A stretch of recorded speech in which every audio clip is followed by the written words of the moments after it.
साथी थे वो अपनी बहनों को बचाने के लिए लड़ाई लड़ रहे थे। बृजमोहन अग्रवाल जी ने भरोसा भी दिलाया था कि उनकी मकान नहीं तोड़ेंगे, मकान तोड़ दिया गया, कैसे देखते हैं? भारतीय जनता पार्टी के किस नेता की किस बात पे भरोसा करें? जब विधानसभा चुनाव हुआ था तो बोले थे 500 रुपए का सिलेंडर देंगे, दिया क्या? नहीं दिया ना। भारतीय जनता पार्टी का कोई भी नेता हो, चाहे मुख्यमंत्री साय हो, चाहे ऊपी चौधरी हो, चाहे बृजमोहन अग्रवाल जी हो, चाहे कोई भी हो, हर व्यक्ति जनता के साथ गलत बात कर रहा है, धोखा देने की बात कर रहा है, चाहे बिलासपुर के विधायक हो, चाहे कोई भी हो। नकटी गांव में जिस प्रकार से उन्होंने किया गया, गरीबों का मकान उजाड़ दिया गया, ये खड़ी बरसात में इस तरह बेसहारा किया जाता है, ये तो अमानवीय कृत्य है। और मैं समझता हूं कि इसकी जितनी निंदा की जाए उतनी कम है।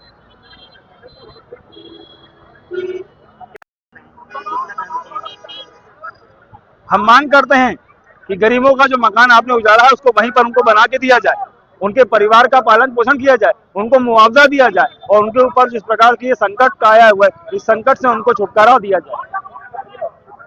रायपुर के नकटी गांव में जिस प्रकार गरीबों का घर उजाड़ा गया है, आधी रात को बुलडोजर चलाया गया है, उनके घर को छीन लिया गया और इसलिए क्योंकि वहां विधायक निवास बनाया जा सके। रायपुर शहर में, नए रायपुर में, रायपुर के अगल बगल हजारों एकड़ जमीन सरकारी जमीन है, वहां पर बना लेना था विधायकों का निवास। गरीब आदमी जो मेहनत मजदूरी करके अपने जीवन यापन को गुजारता है, आर्थिक रूप से अक्षम होता है, ऐसे लोगों का घर तोड़कर सरकार क्या जताना चाहती है? आपने क्या किया? हम लोगों ने आज यहाँ पुतला दहन किया मुख्यमंत्री जी का, और कांग्रेस पार्टी पूरे प्रदेश में आज पुतला दहन की है मुख्यमंत्री का। और अगर यह निर्णय वापस नहीं लिया जाता है तो आगे भी और आंदोलन किया जाएगा। जब भी यहाँ मंत्री मुख्यमंत्री आएंगे उनको काला झंडा, उनका घेराव किया जाएगा, कलेक्ट्रेट का घेराव किया जाएगा। और कांग्रेस पार्टी गरीब और आम जनता के साथ खड़ी है, गरीबों के साथ अन्याय बर्दाश्त नहीं किया जाएगा। परिचय देंगे? महेंद्र गंगोत्री, जिला ग्रामीण अध्यक्ष, बिलासपुर। रायपुर में नकटी गांव में जो भारतीय जनता पार्टी के शासन के द्वारा जिस बर्बरता पूर्वक गरीबों के साथ अत्याचार किया गया है, 85 घरों को नेस्तो नाबूद कर दिया गया है।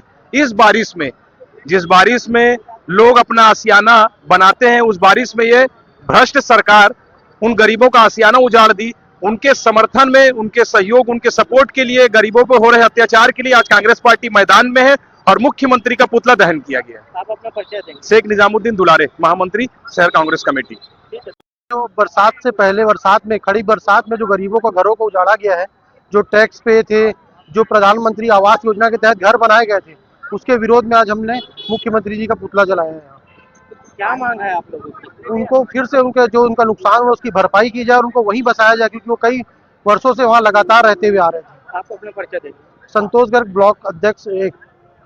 आप सबको पता है कि नकटी गांव में, रायपुर में जिस तरह से गरीबों की बस्ती उजाड़ कर वहां विधायक निवास बनाने की बात हो रही है। अब आप एक बात बताइए, लाखों एकड़ जमीन, हजारों एकड़ जमीन, वहां सरकारी जमीन खाली पड़ी हुई है, आसपास ही पड़ी हुई है, अगल बगल प्राइवेट लोगों का कब्जा है, उसको ये नहीं खाली करा रहे। लेकिन गरीब लोग जो वहाँ कई वर्षों से रह रहे हैं, जहाँ उन्होंने नहीं पता कितने अपने बुजुर्गों को जाते देखा होगा, बेटियों को आते देखा होगा, बेटियों को जाते देखा होगा, इतनी भावनाएं जुड़ी हैं। हो सकता है कि वो शासकीय जमीन आज नहीं तो कल आपको खाली कराना हो, परंतु आज विधायक निवास बनाने के लिए खाली कराना, बरसात के समय रात को खाली कराना, और तो और इनके खुद के सांसद जो रायपुर के सांसद हैं वो बोल रहे हैं कि गलत हो रहा है, और उनकी जब कोई सुनवाई नहीं है, जब हमारे राजधानी के सांसद की कोई सुनवाई नहीं है, तो और किसी की क्या सुनवाई होगी। लेकिन कांग्रेस पार्टी अपनी लड़ाई गरीबों के खिलाफ जारी रखी थी, है और जारी रखती रहेगी।